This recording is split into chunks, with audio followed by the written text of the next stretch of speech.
Judah and Tamar.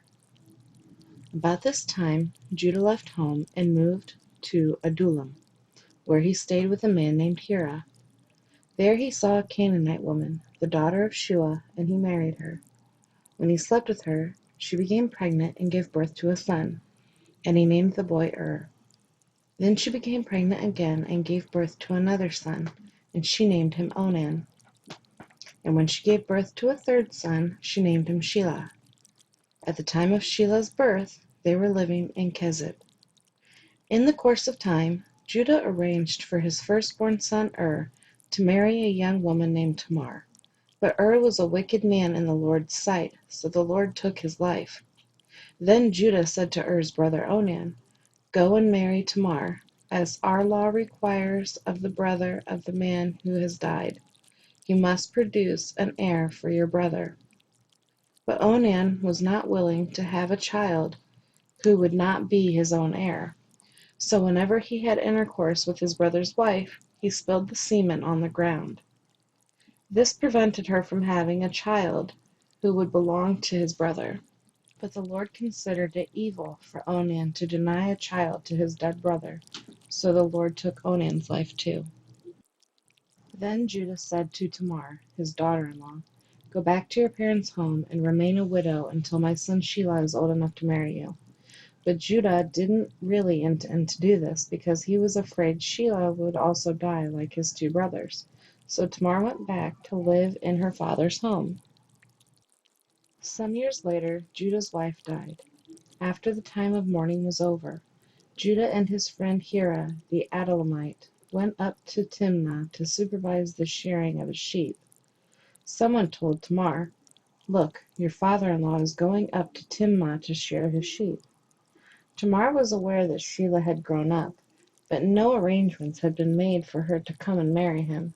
So she changed out of her widow's clothing and covered herself with a veil to disguise herself.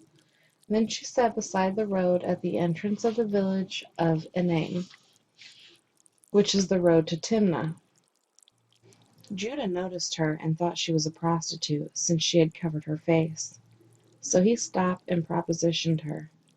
"Let me have sex with you," he said, not realizing that she was his own daughter-in-law.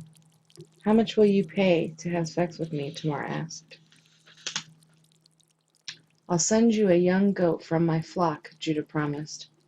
"But what will you give me to guarantee that you will send the goat?" she asked. "What kind of guarantee do you want?" he replied.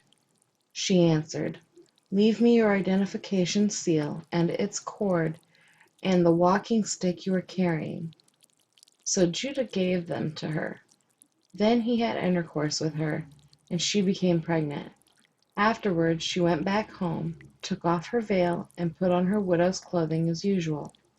Later, Judah asked his friend Hira the Adullamite to take the young goat to the woman and to pick up the things he had given her as his guarantee. But Hira couldn't find her, so he asked the men who lived there, "Where can I find the shrine prostitute who was sitting beside the road at the entrance to Enaim?" "We've never had a shrine prostitute here," they replied.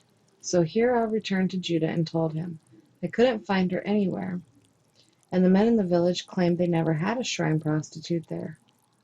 "Then let her keep the things I gave her," Judah said. "I sent the young goat as we agreed, but you couldn't find her. We'd be the laughingstock of the village if we went back again to look for her." About 3 months later, Judah was told, "Tamar, your daughter-in-law, has acted like a prostitute, and now, because of this, she's pregnant." "Bring her out and let her be burned," Judah demanded. But as they were taking her out to kill her, she sent this message to her father-in-law: "The man who owns these things made me pregnant. Look closely. Whose seal and cord and walking stick are these?"